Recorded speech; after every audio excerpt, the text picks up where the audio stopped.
হরিনাম শুনবো কেন? কেন গরমে কীর্তন শুনবো?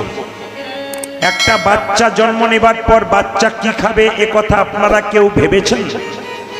বাচ্চার জন্য জন্মের আগে আপনারা হরলিক্স, ল্যাকটোজেন, নেস্টোজেন কিনে এনেছেন? এই যে ওইদিকে নয়, এনেছেন না। বাচ্চা জন্মের পরে কি খাবে আপনারা কেউ ভাবেন নাই। একজন ভেবেছেন, তিনি ভগবান। কোথায় ভেবেছেন? মায়ের স্তনদুগ্ধে এমন মধুভাণ্ড দিয়েছে পৃথিবীর কোথাও নাই। তাকাবেন, মায়ের দুধটা খুব গরম নয় যাতে বাচ্চার জিভ পড়ে যাবে, লিমিট দিয়েছে। মায়ের দুধটা খুব ঠান্ডা নয় যাতে বাচ্চার সর্দি লেগে যাবে, ব্যবস্থা করেছেন। মায়ের দুধটা খুব টক নয় যাতে বাচ্চার অম্ল হয়ে যাবে। মায়ের দুধটা খুব মিষ্টি নয় যাতে বাচ্চার সুগার হয়ে যাবে। নদীতে দিলেন জল, গাছে দিলেন ফল, এত ব্যবস্থা তিনি আমাদের জন্য করলেন। আমরা তার জন্য কি করলাম? এই বিচারবোধ যাদের থাকে তিনি মানুষ, আর এই বিচারবোধ যাদের নেই মানুষের মতো হয়েছে কিন্তু মানুষ হতে পারে নাই। তাকাবেন মায়েরা, করোনার সময় একটা গ্যাস সিলিন্ডার, রিভাব হচ্ছে বেশি, মাইকে রিভাব হচ্ছে বেশি। করোনার সময় একটা গ্যাস সিলিন্ডারের দাম কত ছিল? গ্যাস ভগবান যে দিচ্ছে অক্সিজেন ফ্রি, নাকের কাছে একটা মেশিন বসালে তার হিসাব কেউ দিতে পারবে? বলুন, দিতে পারবে? তাহলে তিনি আমাদের জন্য এত কিছু দিলেন, আমরা তার জন্য। আচ্ছা, সারাদিন তো আপনাদের এখন গরমকালের দিনে ফ্যান চলছে, লাইট জ্বলছে, লাইট তো জ্বলে না। তা দিনের বেলায় যে এত বড় লাইটটা দিয়েছেন তার জন্য বিল কে দিতে পারে? তিনি দিয়েছেন। এত করার পর যদি আমরা ভগবানকে ডাকতে না পারি, আমরা ভক্ত হব কি করে?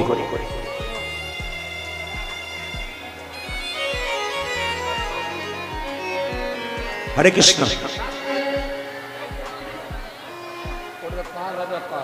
তাই প্রেমের ঠাকুর মহাপ্রভু এলেন নবদ্বীপের মাটিতে, সবাই মিলে শ্রী গৌরাঙ্গ প্রেমের ঠাকুর প্রেম বিলাতে এলো নদী যায়। আজ শ্রী গৌরাঙ্গ প্রেমের ঠাকুর প্রেমে বিলাতে এলো নদী। শ্রী গৌরাঙ্গ প্রেমের ঠাকুর প্রেম বিলাতে এলো নদী। আজ শ্রী গৌরাঙ্গ প্রেমের ঠাকুর প্রেম বিলাতে এলো নদী। রাধা প্রেমে গড়া তনু, রাধা প্রেমে গড়া তনু, রাধা প্রেমে গড়া তনু, রাধা প্রেমে গড়া তনু। অন্তরে যার শ্যামরাই, রাধা প্রেমে গড়া তনু, অন্তরে শ্রী গৌরাঙ্গ প্রেমের ঠাকুর প্রেম বিলাতে এলো নদী। শ্রী গৌরাঙ্গ প্রেমের ঠাকুর প্রেম বিলাতে এলো নদী। শ্রী গৌরাঙ্গ প্রেমের ঠাকুর প্রেম বিলাতে এলো নদী। আজ শ্রী গৌরাঙ্গ প্রেমের ঠাকুর প্রেম বিলাতে এলো নদী। সবাই শুনে নেবেন, যীশু খ্রিস্টের যেদিন জন্মদিন হয় মায়েরা বাচ্চাদের জন্য প্যাকেট প্যাকেট কেক কিনে আনেন। জোরে বলুন হ্যাঁ না না? হ্যাঁ বলার পর কথাগুলো বলবেন। কেক কেটে আনেন, কেক কিনে আনেন। বাচ্চারা মাকে জিজ্ঞেস করে, মা কেক কেন? জানিস না কালকে যীশু খ্রিস্টের জন্মদিন? কিন্তু মহাপ্রভু কবে জন্ম নিল এ মাও চিনল না, বাচ্চাও চিনল না, জগতের কেউ চিনল না। তাহলে যিনি মহাপ্রভুর কবে জন্ম হলো এটা জানতে পারলেন না, তাহলে আপনার হিন্দু কুলের জন্ম নিয়ে আপনার কি লাভ আছে? এইদিকে যীশু খ্রিস্টের জন্মদিনে আপনারা কত রকম লাইট দিচ্ছেন, আলো দিচ্ছেন, আর মহাপ্রভুর জন্মদিনে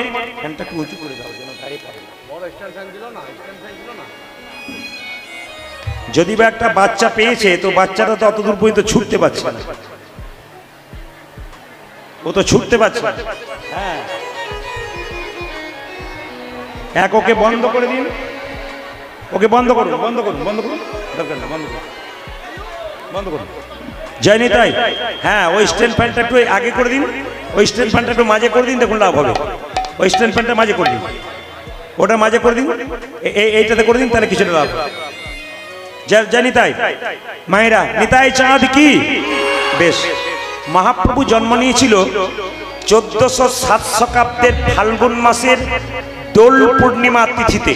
তাকাবেন মায়েরা, যে উৎসবের পেছনে যাত্রা লেখা থাকে সেই সময় ভগবান মন্দিরে থাকে না। যুক্তিগুলো দেখবেন, যে উৎসবের পেছনে যাত্রা লেখা থাকে ভগবান সেই উৎসবের সময় মন্দিরে থাকে না। দেখে নিন রথযাত্রা, বলুন তো জগন্নাথ সেদিন মন্দিরে থাকে না মন্দির থেকে বেরিয়ে আসে? জোরে বলুন, বেরিয়ে আসে।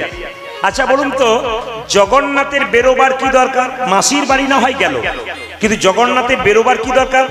জগন্নাথ বলতে চাইছে সবাই তো আমার ভক্ত মন্দিরে যায়, যারা যায় না তাদেরকেও যত আমি জগতের নাথ হতে পারি তার জন্য তিনি বেরিয়ে আসেন। যারা অভক্ত তাদের দেখা দেবার জন্য তিনি বেরিয়ে আসেন জগন্নাথ। রাসযাত্রা, ভগবান সেদিন মন্দিরে থাকে না, ব্রজগোপীদের সঙ্গে নৃত্য করবার জন্য মন্দির থেকে বেরিয়ে আসেন, যাত্রা। দোল যাত্রা, ভগবান হোলি খেলবার জন্য ঘর থেকে বেরিয়ে আসে, কেন? ব্রজগোপীদের সঙ্গে আবির মাখানোর জন্য।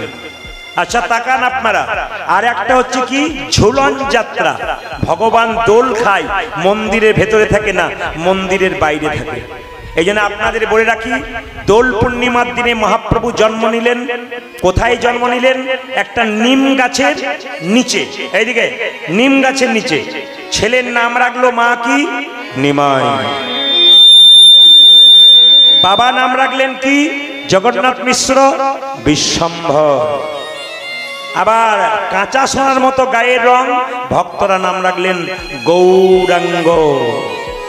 আবার তিনি যখন কেশব ভারতীর কাছে সন্ন্যাস মন্ত্র নিলেন, নাম হলো শ্রীকৃষ্ণ চৈতন্য প্রভু। শ্রী মানে কি? সুন্দর। কৃষ্ণ মানে কি? আকর্ষণ। চৈতন্য মানে কি?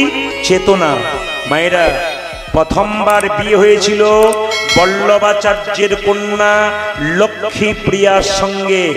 দুর্ভাগ্য এইরকমই, সাপে কেটে লক্ষ্মীপ্রিয়া মারা গেল। পরের বারে বিয়ে হলো কার সঙ্গে? সনাতন মিশ্রের কন্যা বিষ্ণুপ্রিয়ার সঙ্গে। বিষ্ণুপ্রিয়াকে বিবাহের পরে সচিমাতা বললেন, নিমাই তোর বাবার পিণ্ডটা বড় বৌমার পিণ্ডটা দিয়া। যখনই পিণ্ড দিতে গেল, রাস্তাতে পরিচয় হলো ঈশ্বরপুরী।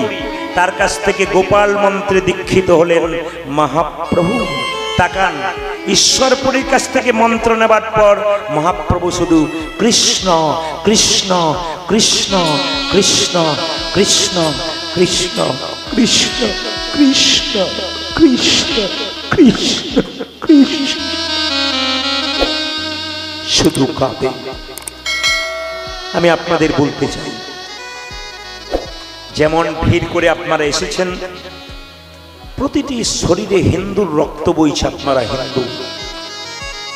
মহাপ্রভুকে কেউ ভুলবেন না।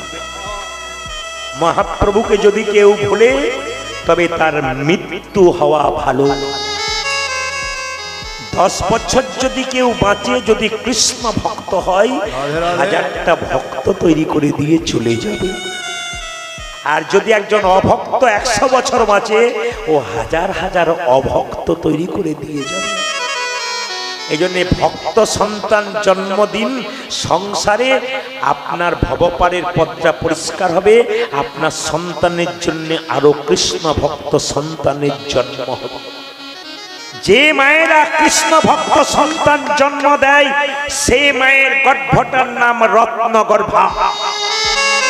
মায়েরা, আপনার ছেলে যদি কৃষ্ণ ভক্ত হয়, তাহলে বুঝবেন আপনার গর্ভটা রত্ন গর্ভা।